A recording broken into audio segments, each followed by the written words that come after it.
Right, let's get right into it this week, because there's a lot to go through here. It was a bumper week, and you know I love it. You know I get excited when it's a bumper week. There was a little glint in my mate Paul's eyes when I walked into the comic shop today, and I knew it was going to be a good week. So here we go. Right, no, I'm not going mad. I don't know why I picked this up, everyone. I don't know why I picked up Darkwing Duck #1, but believe me when I say it's just as you can imagine, it's a fun read. But if that stuff isn't done correctly, then it's just lame and it's a stupid babyish read, which it isn't. It is not. It's just it's a pastiche of everything we love, and it just reminded me of all those old Saturday morning cartoons. It really had a nice feel to it. This quested. Now, if you liked I Hate Fairyland, this owes a lot to it, although it does say that its origins are more in Zelda computer game and all that, like that, but the inspiration for this book come from there. So, but if you like I Hate Fairyland, then that is definitely of the same ilk. This continues to be the reason I've got this out again. I think I showed issue 1. This is issue 3.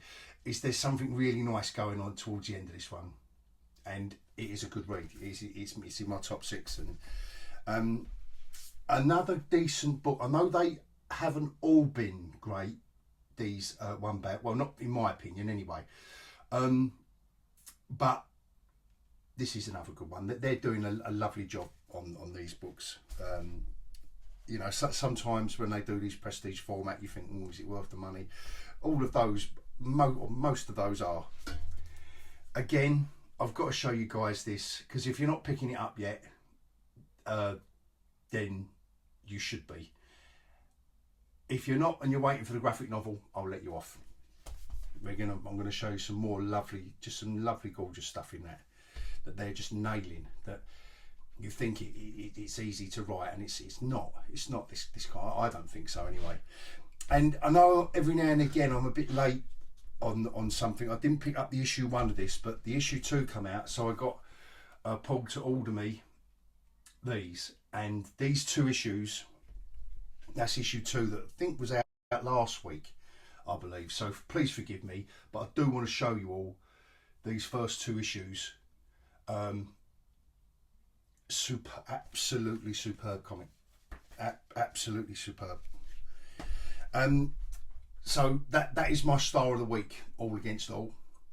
And then before we get, if you want to jump forward now, I'm just going to go through the also rans for this week. This continues to be Detective Comics continues to be a good Batman read. This continues to just be, again, just a lot of fun. Just exactly what it says on the tin. The guys are doing it. I know this one's controversial, but I will keep banging on about it. And let me know what you think. I mean, if people are, you know, if you're picking up some of this stuff and you're not liking it, let me know. Let me know, and we can just talk about, you know, like I say, no, there's no lives at stake here with any of this stuff. This is still mad as a bag of frogs. I love it. Love it. A couple of variant covers now where the comics aren't the best, you know, punchline. It's all right. I'm getting it. It's issue 4. I've got all 4 issues. You know, it's just a light. Not everything can be heavy and the bestest ever. And it's just, you know, I know people accuse it of being a little bit of a Harley Quinn knockoff, but this, I just thought I'd point out this cover, glorious. You know, if you're not, I'm kind of not expecting me to convince anyone to be picking Punchline up, but it is still a decent, it's all decent put together, and I do like the writer and art team on that. And then the last one that Paul twisted my arm to buy was this. Now that is cover of the week. And forgive me everyone, yes I know I've got to apologise for being an heterosexual male, but that is for me cover of the week. 100%. Glorious artwork, glorious portrait of a glorious character. The sins that As far as the comic goes, perhaps I should give you a little rundown of what's in the comic. This you know, this standalone. It's all right. It's all right. The modern X-Men I'm finding impenetrable, and you know my history, my recent history about trying to get into different books, and I've managed to kind of navigate my way through. And this is, I don't know if this should be my first entry into new X-Men stuff, but it's decent enough. It's decent enough, but I'm not sure about the time jumping all over the shop. But perhaps it's the wrong book to get involved. Anyway, let's get on with it. Enough waffling, and let's have a little deep dive at the 6 little bad boys after the scroll.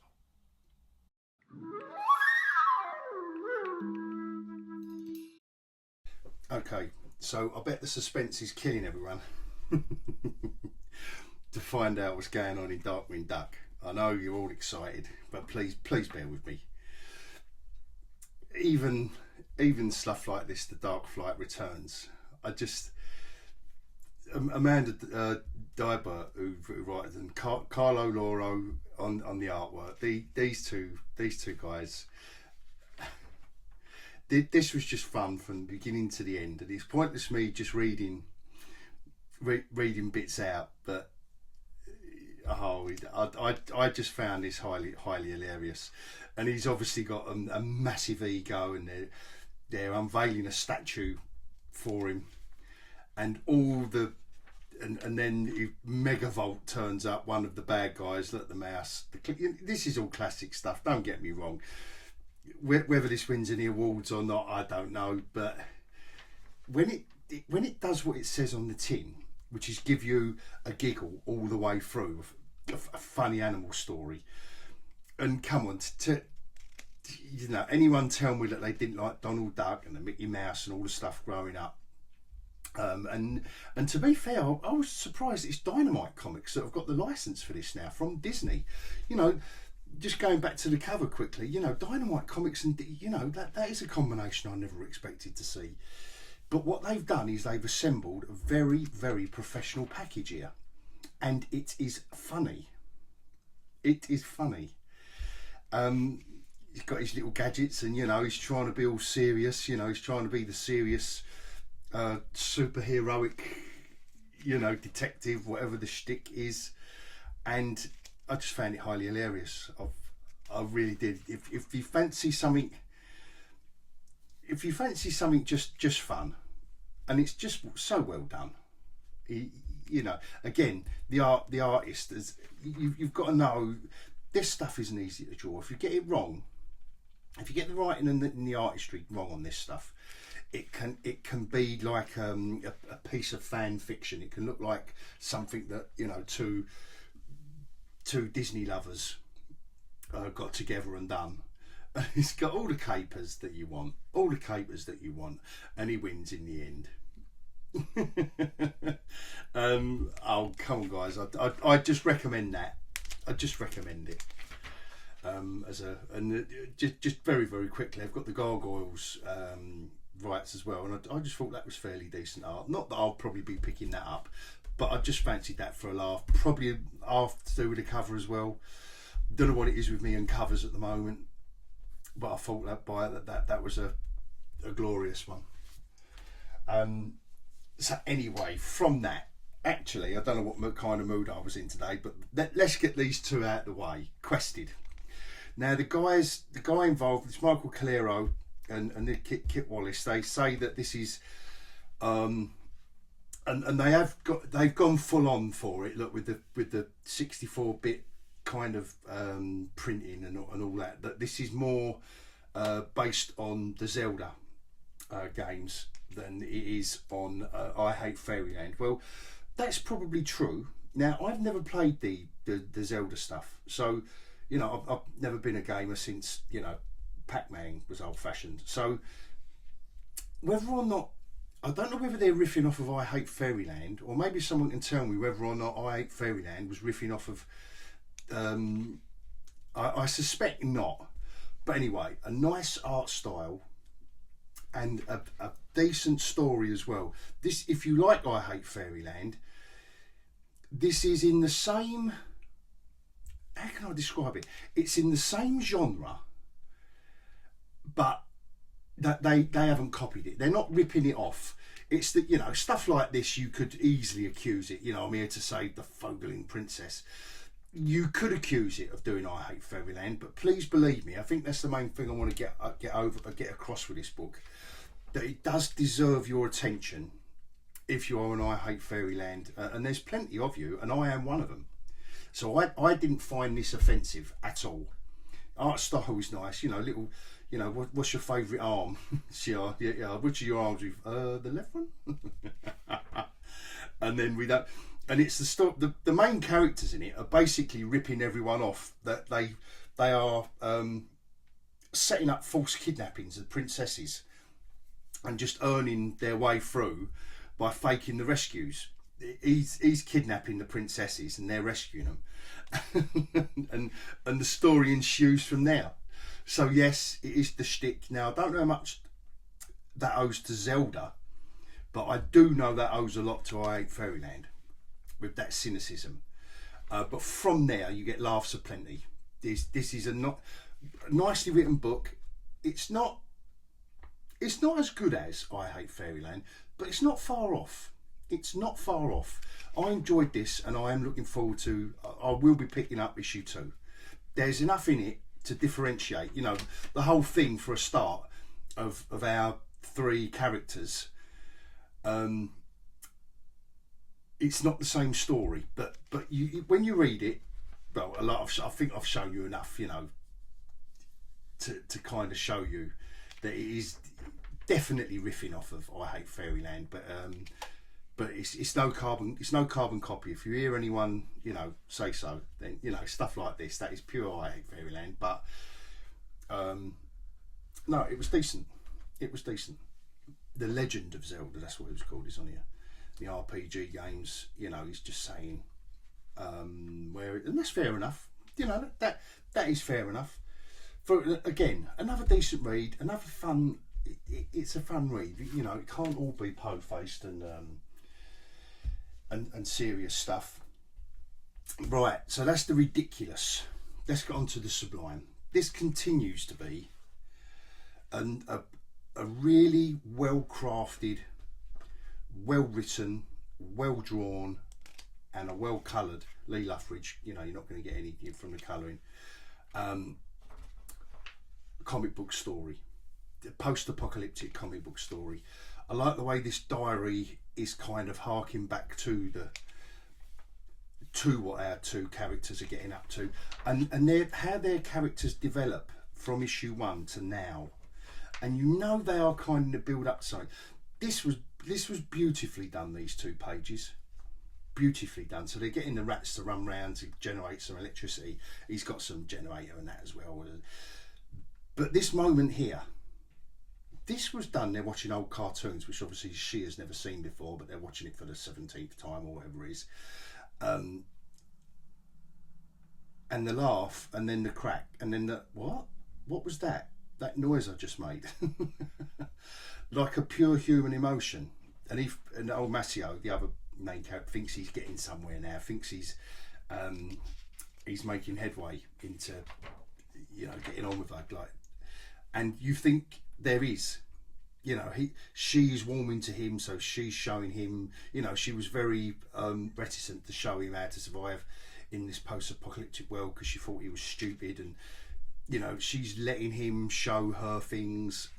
Really nice, just really nice. And I know that really sounds like a really boring traditional kind of story trope, but it's done here in a post-apocalyptic world with these 2 characters, just in a nicely, just in a very, very nice way. And they've sown enough seeds in the past 2 issues that's leading up to some things that are going on. So you kind of think, but for me, this has just been, on the surface, you could accuse it of just being like a young adult's kind of version of post-apocalypse, but it really isn't. It's not. Stuff like this where she, you know, mercy killing, and he's not happy about it, and she's kind of, and we're back to square one. They disagree over what happened, and then there's the quiet moment, and then we're back to the diary. Very well paced, nicely done, very nicely done. And stuff like this is nice, and just a nice interlude. Here's the bad guys, or what we think are the bad guys, turning up, and yeah, he goes off. He wanders off on his own. He's been showed all the survival skills, but then, so this is all the modern day stuff. He's just knocked himself out, so he's done the job for him. This is what I mean about nice little storytelling bits. And then from that, you turn the page and bang. And again, lovely art style, beautiful art style. This, can't wait to see some more of this. And we're now realising that what we've read for 3 issues is all completely from this diary. This is one of the main characters in the now, so to speak. And how his inventions have progressed under the nails and all that. And so they're kind of giving us this. They're kind of giving us how one of these characters ended up. And now I want to know. You know, the reader wants to know like the middle bit now, the middle bit of the story. So really, really enjoyed that, and that's why I wanted to show you this 3rd issue, because I know I showed the first one. But I just like the way, because I thought, hold on a minute, have I missed something here? That's how jarring it was. But you go back, I read, as you start thinking, well, what is it? And you realise, yeah, very, very nice. This is a very, very nicely done. Jason Aaron, Alexandra Tefegenki, and Lee Luffridge. Apologies to Alexandre for his surname mispronunciation. But by now, I think everyone knows what I'm like. This was G. Willow Wilson. The story in this, I thought, was just a simple tale done well for a one shot, and the artwork for a Catwoman book, I thought was beautiful.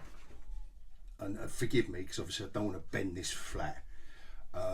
So you're obviously not getting the full. You're only getting every what's it pay, and it's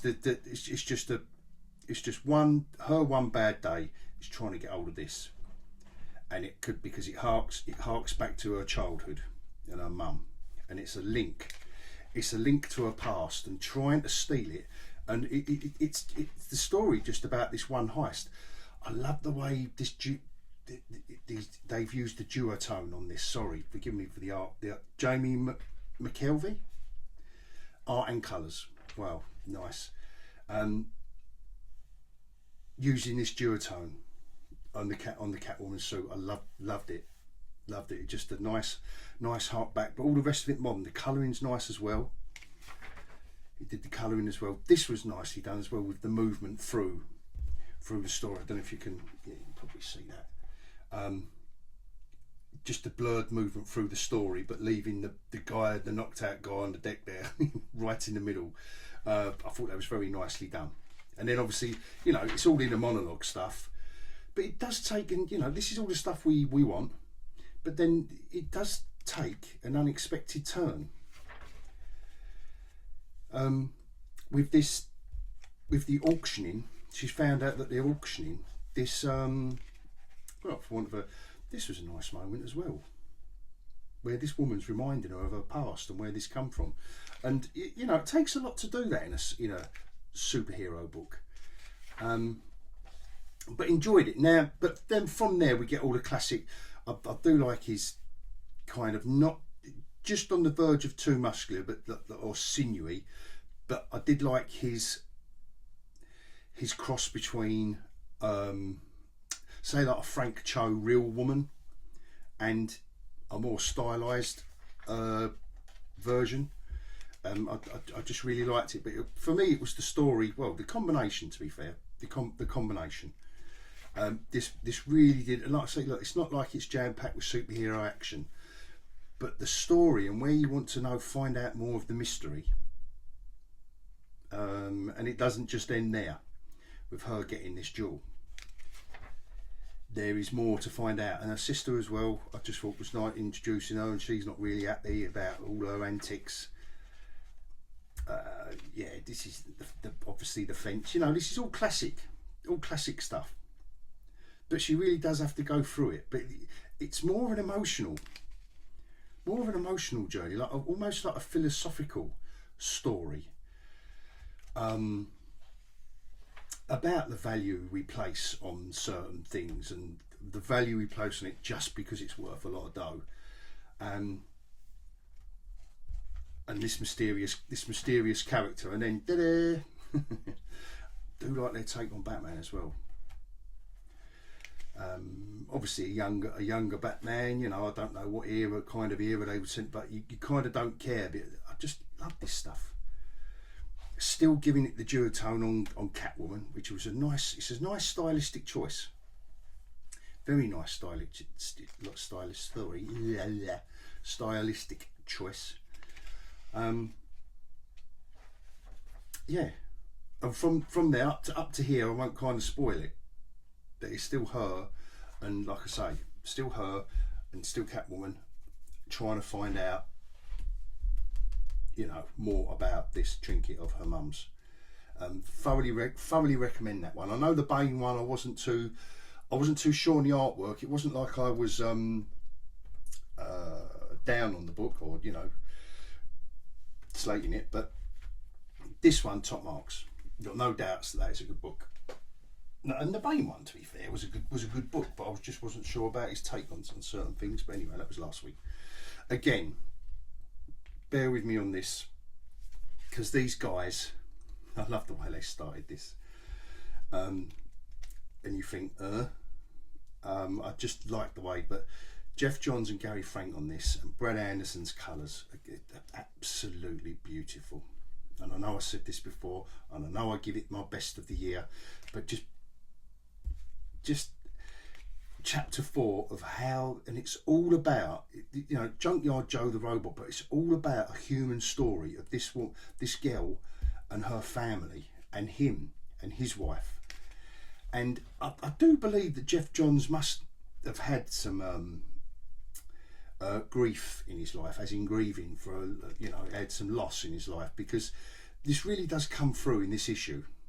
It's been there before, because obviously this family are here out in the wilderness, living next door to the writer of the comic Junkyard Joe, because of they've lost their mum. So it's the dad and the 3 kids, and just beautiful how they did this. This is what I call sequential art.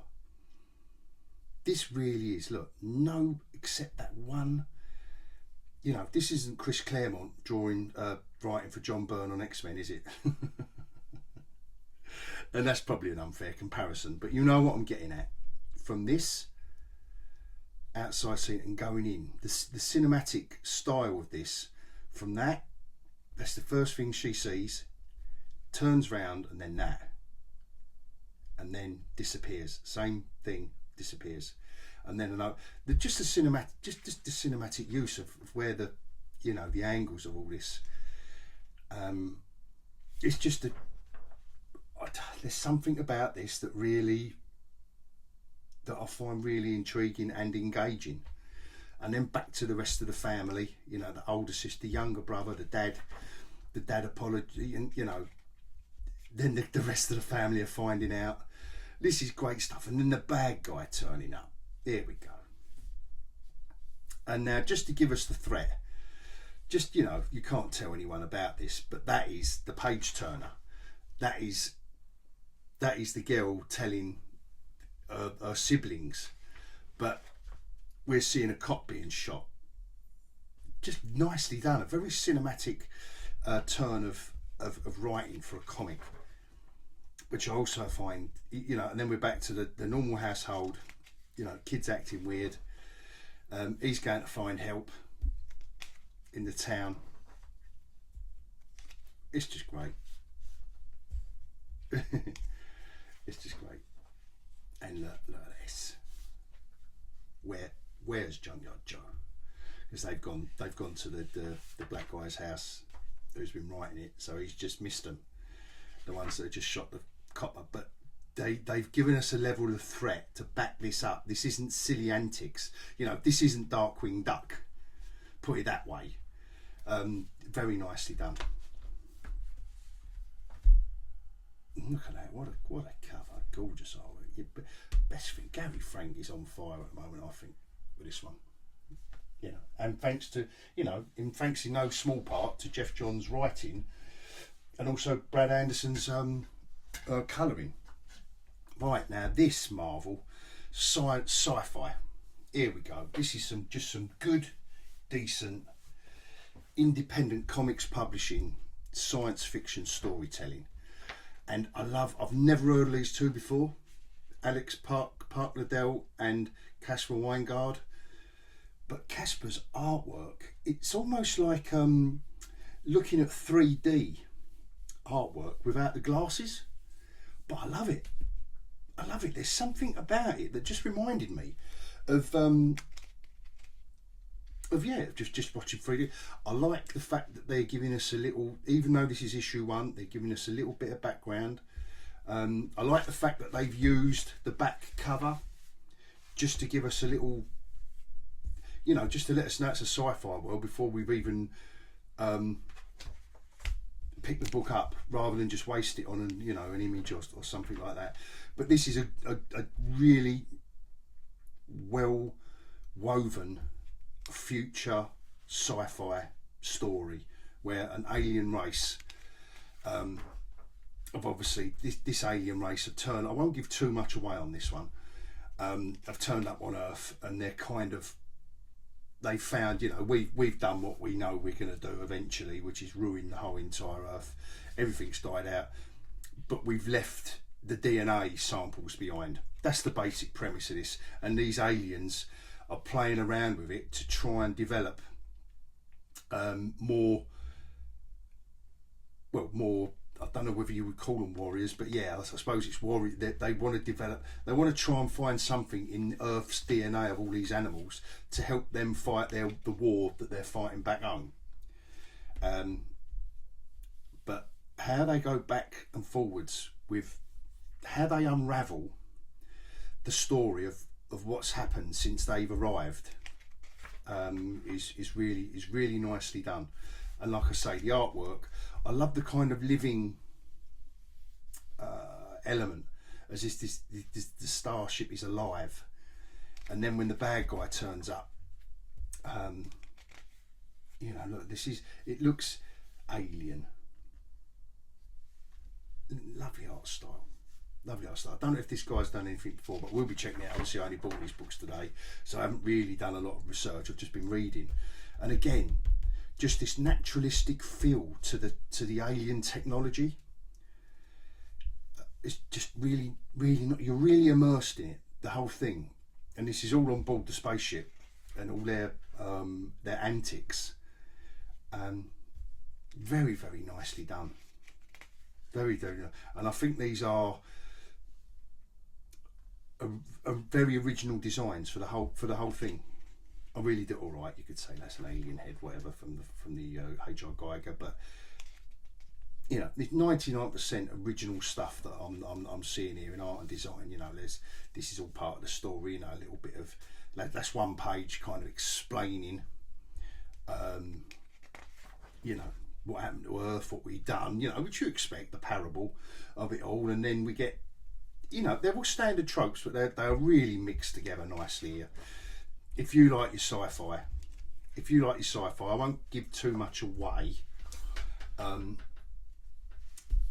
then again, even the lettering in this one looks like 3D, unless I'm missing something, and I should have 3D glasses. But that to my eyes looks like a 3D without the glass. And again, they're going through the origin of one of the characters in it. Look how nicely done this was. I think that's going to lead to somewhere as well. The Fly, you know, a bit like the old War of the Worlds and all the rest of it. I don't know. Could be wrong.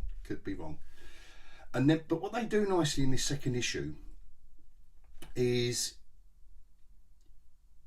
is weave in the aliens' backstory. They've humanised these characters, these aliens, with their names, and there's the daughter of the captain or the leader of the expedition, and you're getting some nice kind of human style interaction and feel and emotion with the team, which I'm really enjoying, because this could have been done very cold, these could have been cyber, whatever way you wanted to go, but the way they've gone is with a very warm, compassionate, like empathetic feel to these characters. Obviously not the general that's turned up, obviously, yeah, he's the big bad boo hiss, but the main team that's been there trying their best to work things out and hasn't gone very well really, and now the military have turned up and kind of asking what they've been doing, in a way,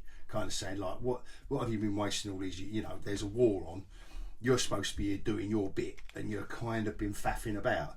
That is the gist of it, but woven into that is something going on with the seeds they've been showing, for want of a better description. And like I say, I'm not going to turn to the last page, because, and again, made use, you know, just another little, this guy is good sci-fi.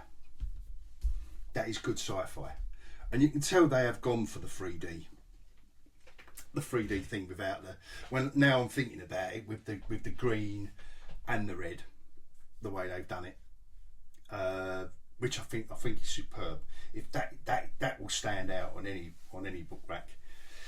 Only 5 issues, which I find like heartwarming, because you don't want it.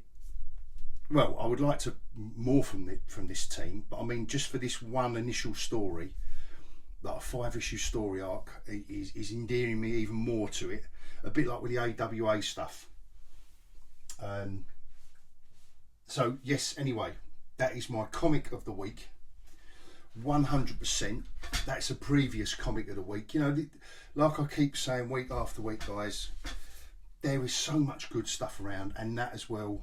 You know, whether you're going to wait to get it in any of these in graphic novel form, they will make absolutely superb graphic novels.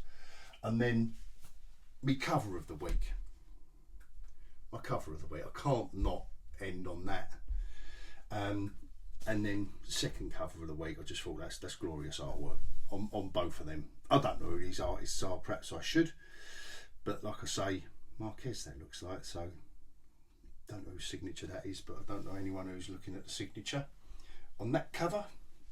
Thanks to my old mate Paul, and it's only his fault. It's his fault that I bought that. So just want to say that out loud. You know I'm only joking, Paul. Anyway, that's all I've got for this week, guys and girls. So I will bid you all adios.